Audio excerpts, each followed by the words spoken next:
Hey, welcome back to AP Physics 1. Today we're going to be looking at the first part of the friction lab, which is to determine the coefficient of kinetic friction.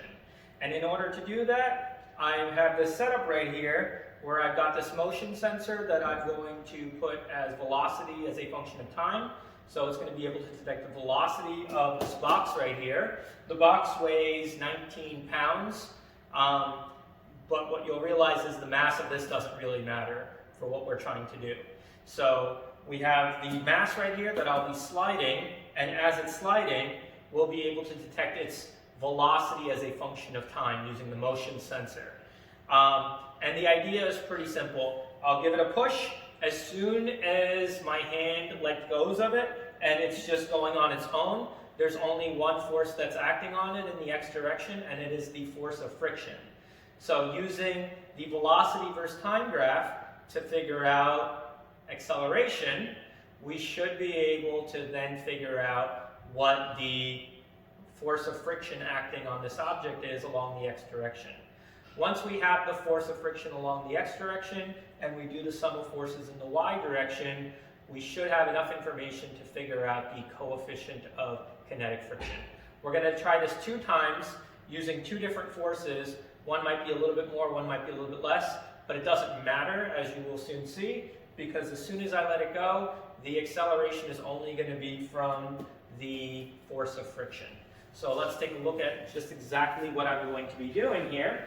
I'll put the motion sensor down like that. I'll hit the timer on my computer, and then we'll have this set up somewhere like this. And right now, the velocity should be reading 0, so it'll be a flat line. Once we are ready to go and I've hit the record button, I'll give it a straight push and it'll slide down. So what you should see is in the beginning, the velocity go up because it went from 0 to something. That velocity going up is because I'm giving it an external force, my applied force. That's not what we're interested in.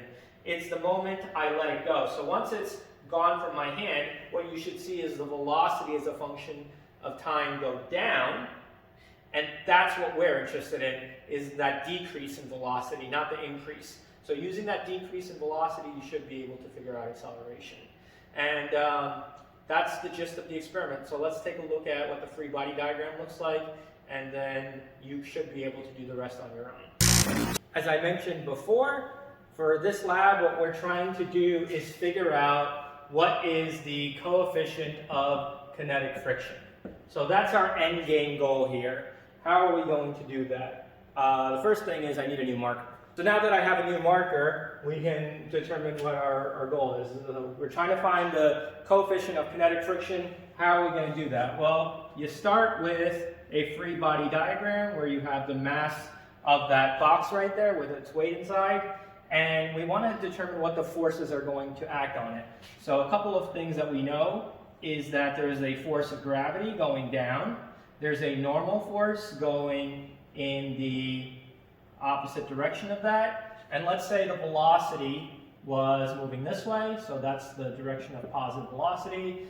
And as this is going on, this picture right here is representative of once my hand has let go. So the moment my hand has let go, this thing is moving in this direction, but it's slowing down. And the reason why it's slowing down is because of the force of friction. There's no applied force anymore because my hand is no longer on it.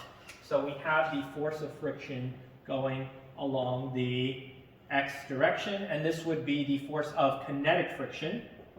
So we have the force of kinetic friction going in the opposite direction of our velocity, which is what causes this whole thing to slow down. Once you have this, you can do the sum of forces along the x direction equals max. This you can determine from the graphs of the velocity versus time graph. And over here, you want to do the same thing for the sum of forces in the y direction. And you want to ask yourself, is there any acceleration in the y direction? So you do the sum of forces in the x, sum of forces in the y, and then the last thing to do, you can determine what the force of friction is from here. But if you want to determine what the coefficient of kinetic friction is, then we have to use the equation. The force of friction kinetic, as you know, is equal to the coefficient of kinetic friction times the normal force. This is where the y direction comes into place. So once you have this information, once you have this information right here, you should be able to figure out what the coefficient of kinetic friction mass is. And a spoiler, you don't need mass. So my recommendation to you is just call it m for now, and when you put your variables in, the m will cancel out. So you'll be left with an equation that doesn't require you to know the mass. And that's what you're doing. So you'll do it for the first trial, you'll do it for the second trial, and I want you to compare the results.